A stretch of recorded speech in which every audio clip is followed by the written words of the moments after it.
दंडोत परिणाम मायबाबो, आपण ज्या संसारात राहतो ह्या संसाराचे अनेक दुःखद अनुभव आपल्याला येतात, परंतु ते अनुभव येऊन देखील आपण सुधरत नाही. वाल्या कोळी होता, तो वाल्या कोळी आपल्या परिवारासाठी धन कमवायचा, पण तो वाईट मार्गाने कमवायचा. वाईट मार्गाने कमवायचा, लोक वाटमाऱ्या करायचा, ब्राह्मण मारी, कोणी बी जे आलं त्याला मारत होता, त्याला लुटत होता आणि त्या घरी नेऊन मग त्या घरच्याचा उदरनिर्वाह त्याच्यावर चालत होता. आता हा असं करत करत बरेच दिवस झाले. मग एक दिवस नारद भेटले, त्याला नारदच आले. मग नारद आले, नारदाला तो म्हणला की बा थांब म्हणे, आणि तुझ्याजवळ जे काय असेल ते दे, नाही तर मरायला तयार होईल. ते नारद म्हणले ठीक आहे, माझ्याजवळ जे काय असेल ते घे तू, परंतु मला एक गोष्ट सांग की तू हे काम कशामुळं करतो. ते म्हणलं मी माझ्या परिवारासाठी करतो. मग ते म्हणले मग तुझा परिवार त्याच्यात आहे का तयार, परिवार आहे का त्याच्यात, तुझ्या ह्याच्यात सहभागी आहे का, तुझ्या पापात तू जे पाप करतोस त्याच्यात परिवार सहभागी आहे का. ते म्हणे असावंच लागेल त्याला. ते म्हणे मग विचारून ये बरं, जा बरं. मग हा गेला, आईवडिलांना विचारलं. आईवडील म्हणले आम्हाला काय माहीत बाबा, तू तिकडं काय करतो. आम्ही तुला आता 20-25 वर्ष सांभाळलं, आम्ही तुला सांगितलं का आम्ही काय करतो. आम्ही म्हणलोत का आम्ही केलेल्या पापामध्ये सहभागी हो. तसं नाही, आता तू काय करतोस आम्हाला माहीत नाही. पत्नी म्हणली आम्हाला तुम्ही बाहेर काय करता आम्हाला काय माहीत, माझं काम घरातलं आहे, मी घरचं काम योग्य करते. पोरं म्हणले अहो तुम्ही 18 वर्षापर्यंत आम्हाला सांभाळणं गरजेचं आहे तुमचं, त्याच्यानंतर आम्ही तुम्हाला सांभाळू, तुमचे पाप तुम्ही आणि आमचं पाप आम्ही. असं म्हणल्यानंतर कोणी त्याचं पाप घ्यायला तयार नाही, त्याच्या पापाचा भागीदार कोणी व्हायला तयार नाही. मग तो आला त्या नारदाकड, आणि नारदानं मग त्याला उपदेश केला आणि तो तिथून सुधारला. माय बाबा, आपण बी किंचित नकळत आपण बी तर वाल्या कोणी, आपण बी तर संसारासाठी अनेक भानगडी करतो, अनेक भ्रष्टाचार करतो, अनेक चोऱ्या करतो, आणि संसार नीट करण्याचा प्रयत्न करतो. संसारातलं सुख आपल्याला प्राप्त व्हावं, आपल्या मुलीच्या लग्नाला, मुलाच्या लग्नाला पैसे राहावं मिळावं, आणि आपलं घरदार व्हावं, आपलं म्हणजे शेतीवाडी आपली व्हावं, असं आपली इच्छा असते. आणि त्यामुळं आपण देखील म्हणजे वाल्या कोळीच आहोत, दुसरे कोणी नाही.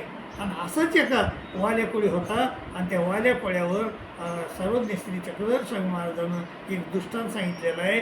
तर ते सर्वज्ञ म्हणतात, कोणी एक व्यवहार असे, कोणी एक व्यापारी असतो, म्हणजे कोणी एक व्यवहार असे, तयाशी कुष्ठ झाले, त्याला कुष्ठरोग होतो. आणि त्या म्हणजे जवानीमध्ये त्याच्या जीवनामध्ये त्यानं खूप कमवलं, परंतु शेवटी त्याला कुष्ठरोग झाला. सोयरी धायरी तयाची खंती करती, सोयरी धायरी बी त्याच्याजवळ बसत नव्हते, बाप भाऊ खंती करती, ते बी त्याच्याजवळ कोणी बसत नव्हतं. तो थुंकी तरी तयाचे पुत्र ब्राह्मणी खंती करती. अहो तो थुकला तरी ते घर कोणाचं त्यानंच बनविलेलं, पण त्याच घरात त्याला थुकायची चोरी होती. ते थुकला तरी खंती करती, बाहेर बसून येते, ती बाहेर बसू देत नव्हते, नाही तर सगळ्या लोकांना कळन ना याच्या घरात हा कुष्ठरोगी आहे असं कळन, आणि आपल्या घराला वाईट टाकते लोक, असं त्याला वाटत होतं त्या लोकांना. मग बाहेर बसून येते, ती माया म्हणते, तू मरकोडी मरो का, मर ना तू, काहून जिता राहिला इतक्या दिवस, हे अजून का जिताय, अजून काहून जिवंत राहिलं, हे आयसा उभागला. आणि मग उभागला तो माय बाबो, आणि मग गावामागे दुबळेश्वर देव, आणि गावाच्या बाहेर दुबळेश्वराचं मंदिर होतं. तिथे आला, देवा तू माझा मी तुझा आयसा म्हणून उंबरा उशीशे करून झोपला. आणि तिथं जाऊन त्या देवतेकडे गेला, आणि उंबऱ्याची उशी केली, आणि झोपलं. तिथं जाऊन पाठीमागून हे आली, घरचे आले पाठीमागून, कुठं गेलं म्हातारं, गेलं मंदिरात. आणि मग आले आणि म्हणले चला घरी. तर ते म्हणला मी तुमचा ते म्हणे तुम्ही माझी नव्हा आणि मी तुमचा नव्हे, मी तुमचा नाही तुम्ही माझे नाहीत, आयसे म्हणून मी तिथंच राहील असं म्हणला तो. आणि मग ते घरचे गेले वापस, आणि तिथंच राहिला.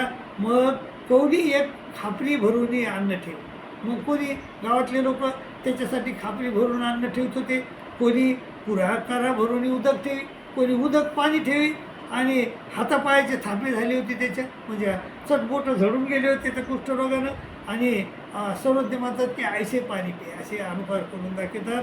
म्हणून गोसावी श्रीकाराचीने अनुकारे करून दाखविले. तर कोणी एक येसने सापटे पांघरायला दे, त्याला कोणी पांघरायला बी देत होतं, दिलं का मग काहीशी देवता. आणि बघा हे देवतेमुळं झालं, देवतेला शरण गेला, देवतेनं त्या लोकांना बुद्धी उपजवली, कोणी त्याला खायला दिलं, कोणी त्याला पाणी दिलं आणून, कोणी त्याला म्हणजे काय दिलं आणून, कपडे दिले आणून घालायला पांघरायला. तर तेव्हा सर्व म्हणतात येसनी काय एक म्हणजे आयशी प्राकृता देवता दुष्टी तरी अन्नोदक पुरविले, त्या देवतेनं दुष्टपर तरी त्याला अन्नोदक पुरविलं, आणि मग मृत्यूनंतर त्याला आपलं फळ दिलं. आणि बाबा तो जर तिथं आला असता देवतेकडे, आणि मागून आलेले लोक घरचे त्या लोकांना भुलला असता आणि जर तो घरी गेला असता, तर देवतेने त्याला देवतेचा त्याचा संबंधच पिटला असता. त्या फळ देण्याचा विषय करण्याचा विषयच पिटला नसता, परंतु तिथे टिकून राहिला. मग देवतेने त्याला दुष्टपर अनुदत पुरविलं आणि अदुष्टपर त्याला फळ दिलं. आणि बाबा तसं आम्ही अनुसरतो, तसे आपण अनुसरतो, आणि अनुसरून मग पुन्हा घरचे येतात आपल्याकडं, चला चला घरी, चला घरी, बरं घरीच बरं आहे. मग आपण जातो घरीच, आणि मायबाप आपल्याला परमेश्वर कोणतंही फळ देत नाही. जर परमेश्वराला म्हणायचं आपण की देवा तू माझा आणि मी तुझा, आता मी कुठं जाणार नाही, कोणाकडे जाणार नाही, माझं कोणी नाही आणि मी कोणाचं नाही, असं म्हणून जर अनुसरण घेतलं मायबाप, देशाच्या शेवटी गेलोत, झाडाच्या तळवटी बसलोत आणि तिकडंच मेलोत, तर आपल्याला परमेश्वर पूर्ण संबंध देतात. देवता तर काय हो, दुष्टपर अन्नोदक पुरविलं आणि अदुष्टपर ते फळ दिलं, स्तुतिवंत फळ. पण इथं परमेश्वर आपल्याला काय करतात, म्हणजे आपण जर तिथं अनन्य भावे शरण निघालो परमेश्वराला, तर परमेश्वर आपल्याला म्हणजे पूर्ण संबंध देतात मृत्यूनंतर, आणि सुखी श्रीमंताच्या घरी जन्म देतात, तिथून मग 12 वर्षानं काढून घेऊन जातात, अप्रोक्ष सामान्य विशेष स्थान देतात मायबाबा, आणि आपल्याला त्याच्या स्वरूपी मिळवून घेतात. एवढं महत्त्वाचं गोष्ट आहे मायबाबा. तर त्यामुळं आपण परमेश्वराला अनन्य भावे अनुसरलो पाहिजे, आणि अनुसरलो तर खरं अनुसरायचं, खोटं अनुसरायचं नाही. खोटं अनुसरल्यानंतर काही फळ मिळत नाही बाबा. खरं अनुसरायचं आणि देवानं म्हणितले ते करायचं. अनुसरल्याच्या ठिकाणी 2 गोष्टी आवश्यक येतात, एक वचन परिपालन आणि अधीनत्व. इथं अधीन व्हायचे आणि इथून म्हणितले ते केले. वचन परिपालन आणि अधीनत्व हे 2 गुण आपल्या ठिकाणी पाहिजेत. आपल्या अंगी ते बांधले पाहिजेत, तरच आपलं अनुसरण लेखी लागत आहे. तर मायबाबा तुम्ही जर अनुसरण घ्यायचं असलं तर असा अनुसारा, त्या कुष्ठी वाचण्याच्या परी अनुसारा. एकदा बाहेर निघलं रे की परमेश्वरानं सांगितल्याप्रमाणे वागा, आणि तर आपलं अनुसरण लेखी लावून घ्या, आणि शेवटी आपल्याला पुनसंबंध मिळाला पाहिजे असं आचरण करा, की जर आपल्याला पुनसंबंध मिळालाच पाहिजे. आणि पुनसंबंध मिळाला की आपलं यातायात संपून येणे, ह्या पुन्हा संसारात आपल्याला येण्या जाण्याची गरज नाही. काय बाबा त्याप्रमाणे तुम्ही करा अशी मी अपेक्षा करतो तुमच्याकडून, आणि तुमचे हृदय प्रणाम.